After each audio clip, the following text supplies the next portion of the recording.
Irma. The storm, now an extremely dangerous Category 4. It could hit as a Category 5, a major storm emergency. And eyes also on another tropical system, this one threatening the Northeast. Al Roker is here. High drama as an unpredictable president prepares to address the world at the UN. What will he say about North Korea and Iran?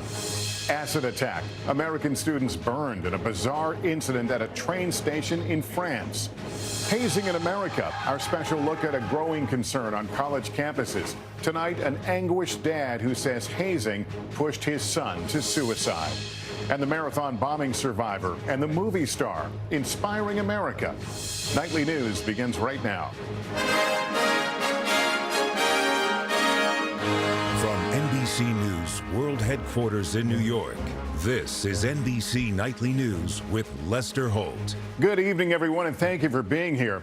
This especially active and deadly hurricane season is quickly whipping through the alphabet, with Jose still spinning off the eastern seaboard. The newest storm, Maria, intensified to a Category 4 hurricane today. And tonight it's making a beeline toward some of the same Caribbean islands decimated less than 2 weeks ago by Irma, including the hard-hit Virgin Islands. Puerto Rico, which suffered a glancing but damaging blow from Irma, is this time braced for a direct hit, potentially the strongest to make landfall there in decades. Thousands still in the dark from the last storm are stocking up tonight on provisions ahead of Hurricane Maria. Our Gabe Gutierrez is in San Juan now with the latest. Tonight, already lashing the Caribbean island of Martinique, Hurricane Maria, a powerful Category 4 storm, is now barreling towards Puerto Rico. We are very worried. Today in San Juan, a frantic scramble for supplies. Again, just days after Irma, Maria has rapidly intensified. The government now declaring a state of emergency, rationing basic provisions like water and baby formula. There's no water anywhere. Can't find water, I can't find ice. While Irma decimated islands like Barbuda, it only grazed Puerto Rico, but still knocked out electricity to 75% of the island. More than 60,000 customers still in the dark. This spree of storms exposing problems with its fragile power grid and crumbling infrastructure. Among the hardest hit areas by Irma, the coastal town of Loíza. Debris still piled on the street. Nancy Pizarro rode out Irma in her home when a tree fell through her roof. Now she's terrified of what Maria might bring. The island hasn't seen a Category 4 or 5 storm since 1932. It's going to be a challenge. Today, Puerto Rico's governor, Ricardo Rosselló, urged people in flood-prone areas to get out. It's the difference between life and death.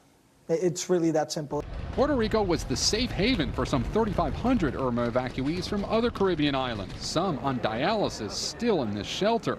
Others, like Gabriel Wilson from St. Thomas, are now desperately trying to find a flight to the U.S. mainland. I'm thinking, how much more does my home have to take, you know? Puerto Rico, the island that helped those devastated by Irma, now in Maria's direct path. A hurricane warning is now in effect for the entire island. The National Weather Service here says it expects catastrophic winds. The government is preparing hundreds of shelters to house more than 100,000 evacuees if necessary. Lester. All right, Gabe Gutierrez in San Juan tonight. Gabe, thanks. Let's bring in Al Roker now, who's tracking all these storms. Let's start with Maria. Okay, the most dangerous one out there right now. It's currently, Lester, a Category 4 storm, 130-mile-per-hour winds. It's moving north at 10. And as we look at the track of this thing, it's going to come through the Lesser Antilles, then onto the Virgin Islands. Puerto Rico has not seen a direct hit since 1998 with 150-mile-per-hour winds, 6 to 9 foot storm surge, 18 inches of rain or more. Continuing on into the Turks and Caicos with more strong storms, Category 4, 130-mile-per-hour winds, a devastating storm surge. Now to Jose, which is close to the U.S., but the good news is won't make landfall, but really strong winds from the Delmarva Peninsula to the Cape Cod Islands. We're looking at surf that will be anywhere from 10 to 20 feet and rainfall, Lester, from Nantucket on into eastern Long Island, anywhere from 5 to 7 inches of rain. Flooding is a possibility, but we are most concerned about Puerto Rico and Maria. This could be devastating for those islands. And lots of time left in hurricane season. Yep. Al, thanks very much. Now to the high drama and heavy security here in New York as President Trump prepares to address the UN General Assembly for the first time.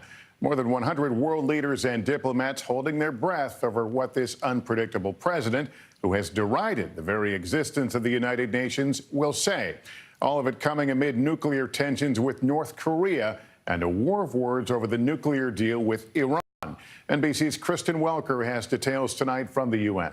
Open up, guys, open up. With a critical test on the world stage now underway, President Trump engaging in a day of diplomacy, meeting with the leaders of Israel and France. But it's North Korea that's front and center. As far as North Korea is concerned, I think most of you know how I feel. Mr. Trump's message, the global community has to come together to counter the mounting nuclear provocations. Tonight, Defense Secretary James Mattis adding to the tough talk, saying military options exist that wouldn't put nearby Seoul at grave risk.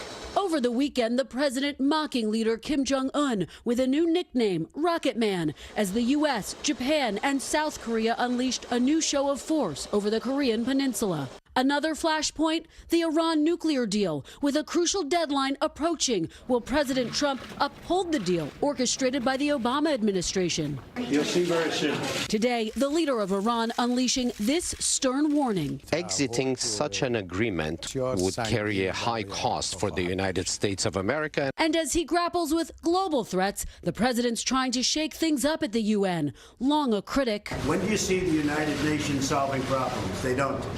They cause problems. Today, holding a meeting focused on ways to improve it. Later, the president putting a new twist on his old campaign slogan. I think the main message is make the United Nations great. Not again. Make the United Nations great. I think the president has to show the rest of the world that he is as interested in the world's problems and demonstrating concern for our other allies as he wants them to be concerned about our North Korea problem. During his keynote address here tomorrow, President Trump is expected to talk extremely tough about North Korea, and he'll explain how his America First foreign policy fits on the world stage. Lester. Kristen Welker outside the United Nations here in New York. Thank you. As the president prepares to address the UN for the first time, there is turmoil swirling around his foreign policy team. Secretary of State Rex Tillerson accused of crippling the department he's charged with leading, while at the same time facing pressure from another high-profile administration figure. We get details from our chief foreign affairs correspondent, Andrea Mitchell. The president's first meeting at the UN today, with UN Ambassador Nikki Haley close behind. Not the nation's top diplomat, Rex Tillerson, heralded when he arrived as a management whiz. Hi, I'm the new guy. Now widely criticized for presiding over a State Department where nobody's home. Out of 6 undersecretaries, only 1, an Obama holdover, is in place. And of 26 assistant secretaries, there's only 1 Trump appointee. Key embassies without an ambassador in South Korea, Afghanistan, Egypt, Saudi Arabia, and India. Foreign diplomats telling NBC News they have no one to call. Tillerson, the first Secretary of State in memory to not personally deliver the State Department's yearly human rights report. There is a perception that the United States has abandoned its fundamental of our foreign policy, and that is respect for human rights. Tillerson telling the London embassy staff last week his top priority: The most important thing I can do is to enable this organization to be more effective, more efficient. Proposing such drastic State Department cuts, the Republican Senate insisted on adding $11 billion to the budget, slamming Tillerson's proposal as a doctrine of retreat that would weaken America's standing in the world. They don't call it foreign relations for nothing. It's about relationships. It's about consultations. It's about negotiations. You need people to do that. In the wings, the high-profile UN ambassador, Nikki Haley. Could she be angling for his job? Well, I'm not going to be asked because Rex Tillerson is not going anywhere. A rivalry now so intense, one State Department official pointed out Haley thought it was more important to appear at the White House Friday than attend a crisis meeting on North Korea at the UN. Lester? All right, Andrea, thank you. A chaotic scene in San Francisco today when pro-immigration activists shut down a news conference with House Minority Leader Nancy Pelosi in her home district. The purpose of the event, calling on Congress to immediately pass the DREAM Act. But dozens of protesters interrupted, calling Pelosi a liar for taking part in negotiations with President Trump to keep DACA protections for undocumented immigrants brought to the U.S. as children in exchange for tighter border security. Pelosi eventually exited after about 30 tense minutes. The city of St. Louis is bracing for a possible fourth consecutive night of violent protests after a former police officer was found not guilty in the fatal shooting death of an African-American motorist. NBC's Blake McCoy is there. Just after sunrise, silence in St. Louis, a call for peace and justice. We wanted to keep it strong and powerful, just showing that our presence is powerful. It's at night that things have sometimes turned violent. On Friday, agitators pelted the mayor's home with rocks and paint. Someone just smashed the window. Saturday, 24 businesses vandalized. And last night, more storefronts smashed in. You'll pray for them to get peace? Yes, I will pray for them. Neighbors have been quick to help clean up. This is what St. Louis is. It's people helping people. It's not what happened last night.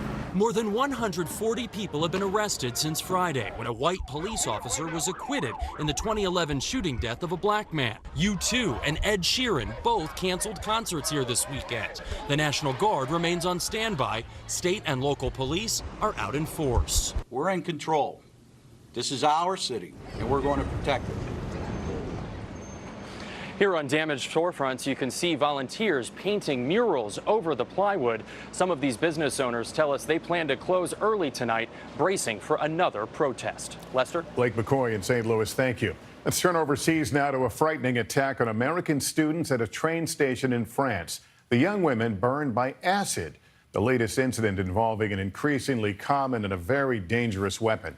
We get details now from NBC's Ann Thompson. The brazen attack happened in front of this train station in Marseille, France. A 41-year-old woman throwing hydrochloric acid on 4 Boston College students.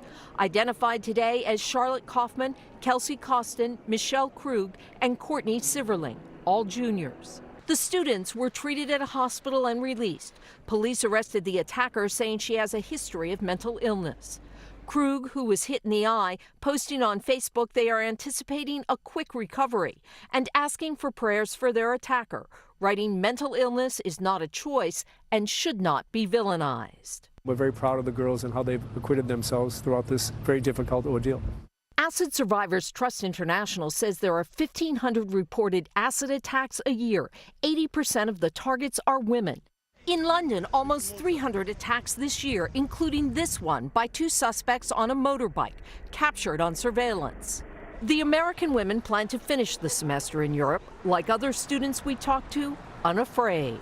I think that it was random that it happened to them, and so it doesn't make me feel unsafe here. Learning to cope with dangers at home and abroad.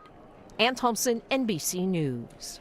London residents returned to their commutes amid stepped-up security today after the rush-hour terror attack aboard a subway train on Friday.